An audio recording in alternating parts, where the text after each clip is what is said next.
guys, today's video is going to be a haul. I'm certain I've missed tons of stuff here. I tried to gather together everything that I've picked up recently to do kind of a collective haul, and I'm pretty sure I'm missing like half of it, because at one point I was keeping it all together, wasn't opening things. I was like, let's just make sure that I keep this separate so I can film the video, and then never got around to it. But something just arrived in the post in this bag, and it just kind of reminded me that I was supposed to be making this video, so I thought I would open this first of all. This I actually ordered yesterday. I'm so impressed with it. It's from Scamp Dude, which is something I've been made aware of through Instagram.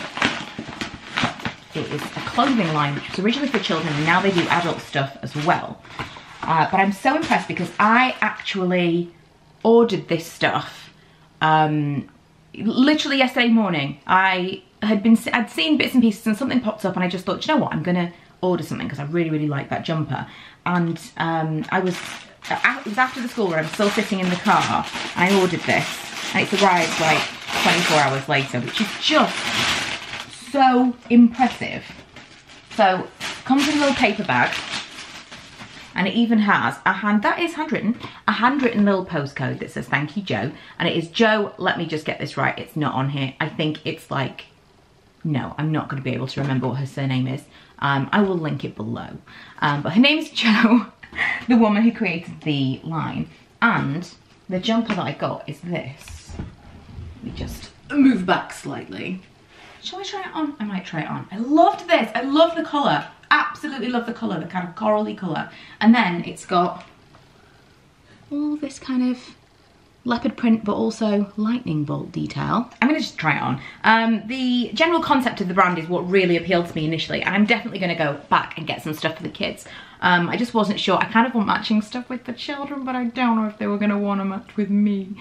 But the general concept of the brand is Joe, who created it, had to go into hospital for kind of an extended period of time, and she wanted to create something so that children, when they are away from their parents, felt kind of an extra level of security. And so she created this line of clothing, and everything has sewn into the back of it. There's a little line back here, and it says, a superhero has my back.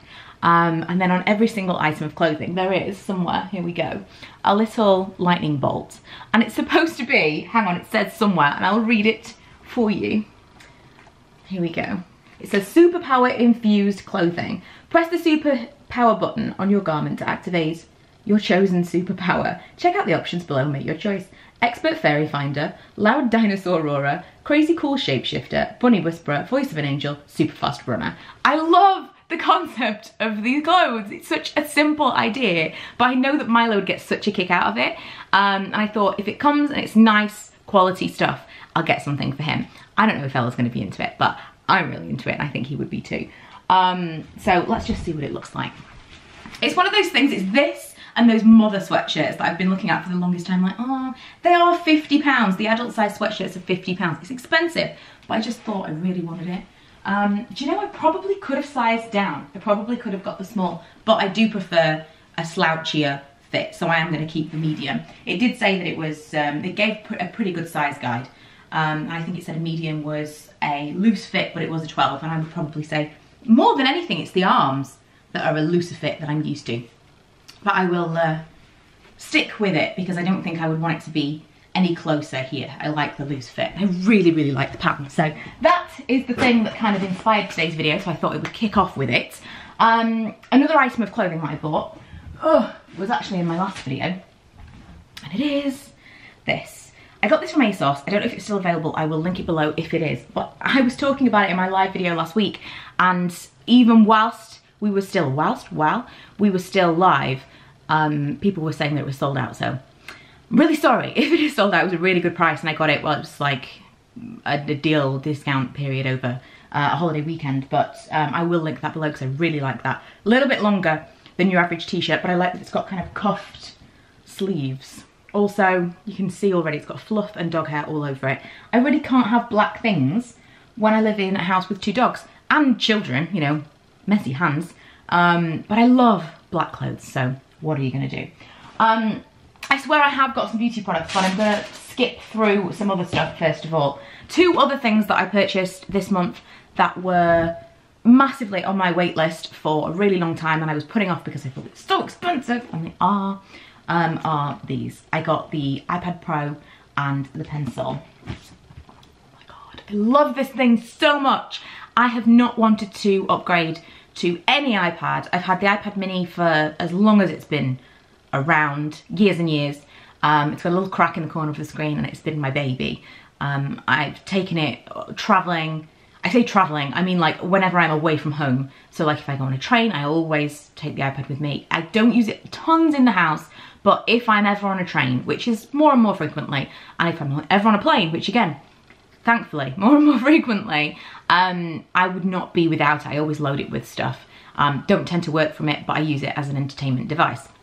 So not something that I was looking to upgrade. I liked how small it was. It fit in more of my handbags. But when the iPad Pro came along and it had the pencil and you could draw, oh my god, so excited about the iPad pencil. It's like it's like my teenage dream. There's the stuff of teenage dreams. I wanted something like this so much when I was about 12, 13. We used to be able to get drawing tablets and I could never get my head around. These were, you know, in the days of huge computers that cost an absolute fortune, that were terrible. I used to spend hours on paint. God, I loved it. So I really, really, really wanted a drawing tablet, and I remember we bought one and it didn't work and I was so disappointed. But it was literally like, imagine like this. So you're drawing, and there'll be graphic designers out there that are still using these now and absolutely love them, but I just couldn't get my head around it. And there's a drawing tablet here, you have a little pencil, but you see it on the screen. So you're drawing here, but you're looking up here, and I can't do that. That was, the hand-eye coordination for me was, no, not gonna work. This is incredible because you can actually draw on the screen. I've completely rediscovered a love for all artistic pursuits. I thought I'd be really into the hand lettering, but it turns out my handwriting's shocking. I am not so great at that. I need a lot of practice, but I've just been sitting and drawing and really, really enjoying it. I'm also using it to annotate blog posts, pictures and stuff. There are a few of the features that I'm really enjoying just generally, normal iPad features. To be quite honest, I so far don't think that I would have paid, because it's expensive, it's more expensive than a normal iPad. I don't think I would have paid for the iPad Pro if I didn't want the pencil, because the features are kind of lost on me. They're a bonus, but they're not amazing.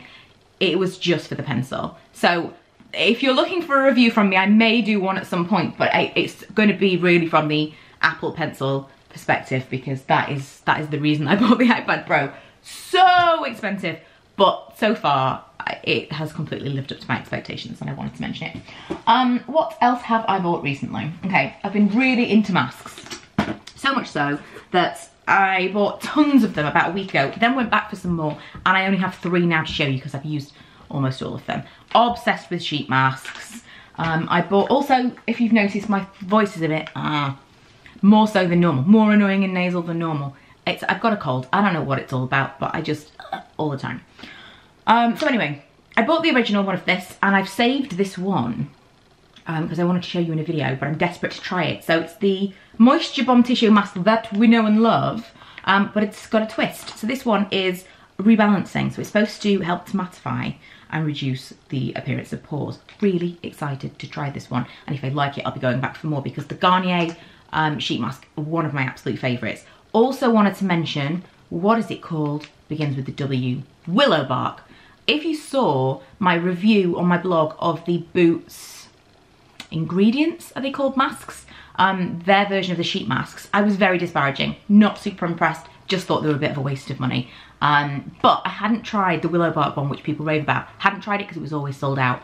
I've had 2 of them since I posted that, because people said, look, don't be put off by the other ones, don't not try it because it's amazing. It is really, really nice. Very, very nice, brightening and clearing and all that stuff. So if you were going to try one of the Boots ingredients masks, I think the Willowbark is the one to go for. It's a bit tingly. If you like an active skincare, you might like that.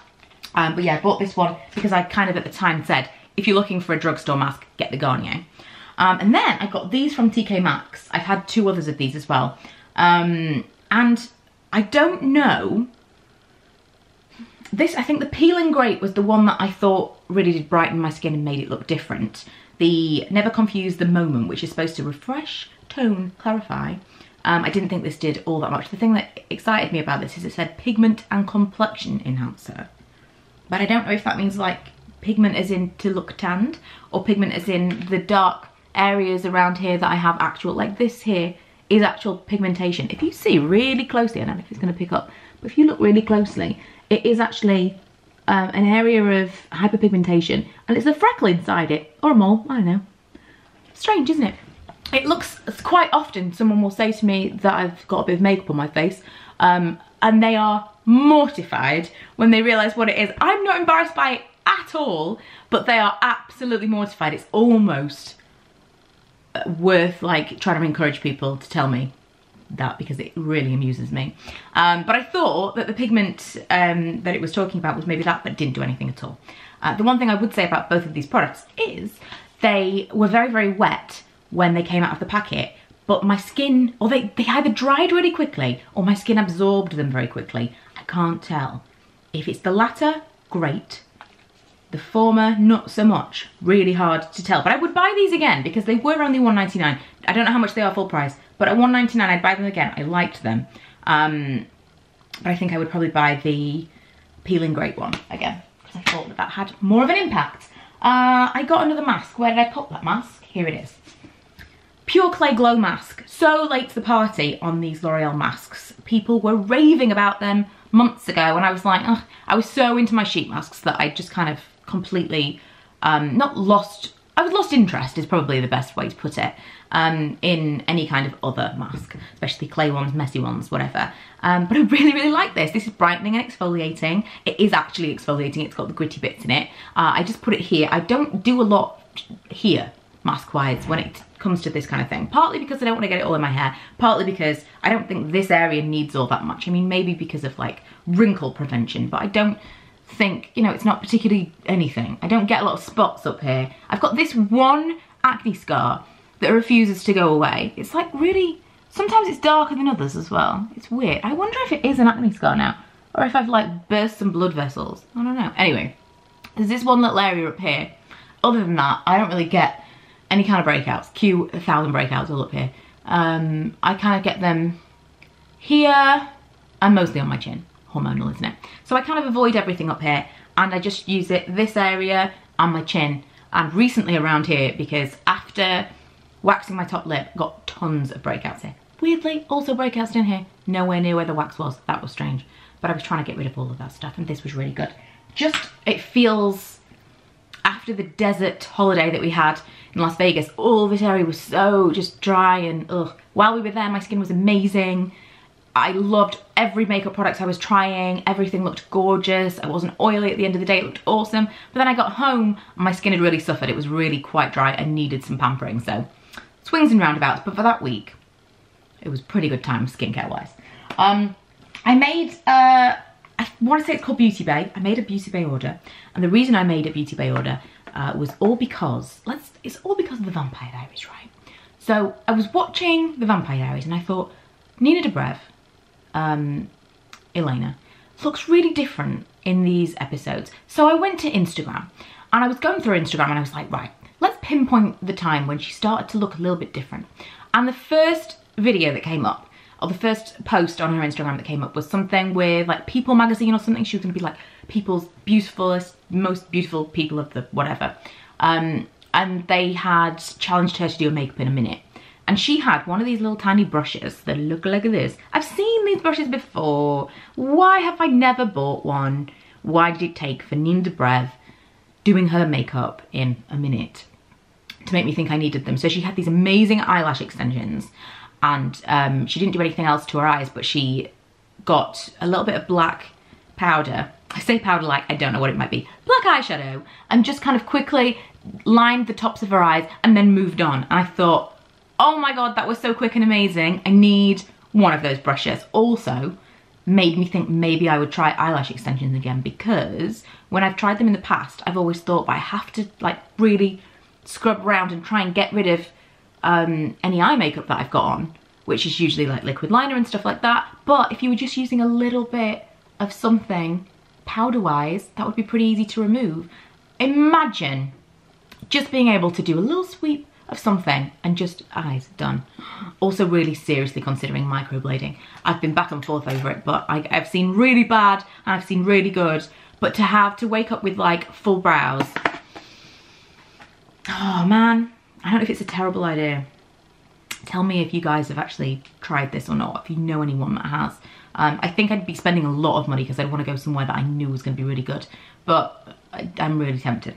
And then because I was on Beauty Bay and it was like spend X amount of money and it's free delivery, and this was Morphe, I thought, I know a brand called Morphe that Lex from Talented Lex has always told me she absolutely loves, and it was a big palette she had, and she said she was not using anything else, she loved this palette. So I was looking for something small. This is really like Coastal Scent style thin packaging, but I bought this. I can't remember the name, I will link it below. It says 12 NB, so maybe it's like 12 natural something, or natural bronze, I don't know. I bought this, haven't used it very much yet, as you can see, but the pigmentation is nice. I will swatch it for you and I will do a blog post when I've used it a little bit more. But it is a nice little palette, it wasn't too expensive, and I bought these two products all because of the Vampire Diaries. Isn't it crazy how these things happen? Oh, I also bought something else skincare wise, the L'Oreal Hydra Genius Aloe Water. Haven't used this very much yet because I keep forgetting because it's been in a bag for me to remember to talk about it in this haul.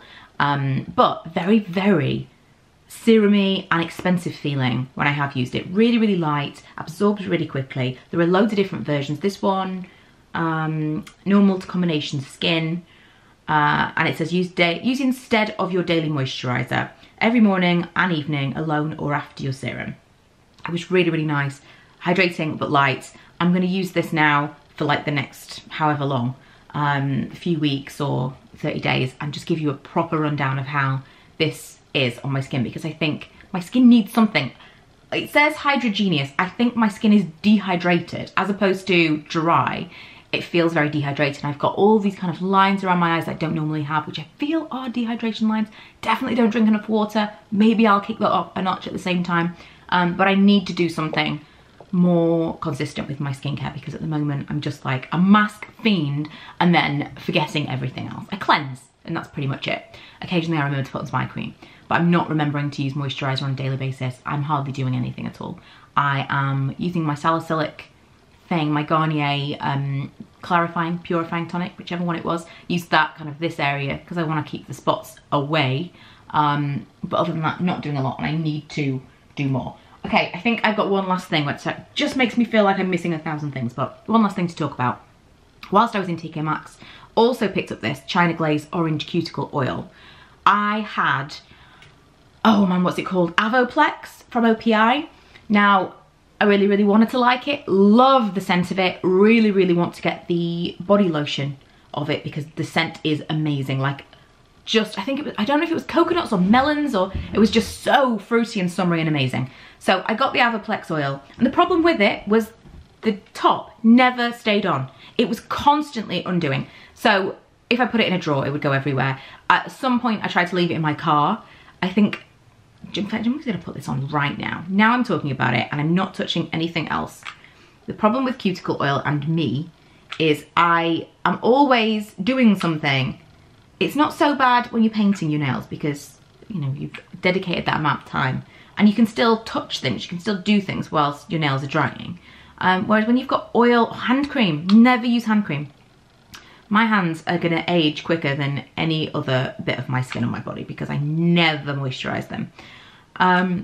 But with a cuticle oil, you really can't do anything until it's soaked in or you've rubbed it in. And I feel like you should leave it to soak in and not rub it in, I don't know. Because if you start doing something, start using your phone, start typing on the keyboard, it gets everywhere. So that's part of the reason that I didn't use it very much. But when I was putting it somewhere, it was spilling everywhere. And then I was putting it in my car because I thought, if I start a journey, no matter how far that journey is, I've maybe got like 5-10 minutes minimum where I'm leaving it to soak in and I'm not really doing anything. I don't mind getting it on the steering wheel, I can wipe it down later, it's no big deal. But a decent amount of time where it could soak in. And so I was leaving it in my car, but I was getting all over my car. Wasn't great. This already I'm liking more because the lid stays on. But it smells like oranges and it's really nice. So far, so good. And that is it. That is it for me and my oily cuticles. I hope you enjoyed this. Next video will be a get ready with me of this, if you are interested. It is all Tan Beauty stuff, pretty much. This is a palette that I've been using. I'll just look out for the video. And I will talk a little bit more about this makeup. But yeah, hope you've enjoyed this. I will try and link everything below if I can. And yeah, I'll see you guys later.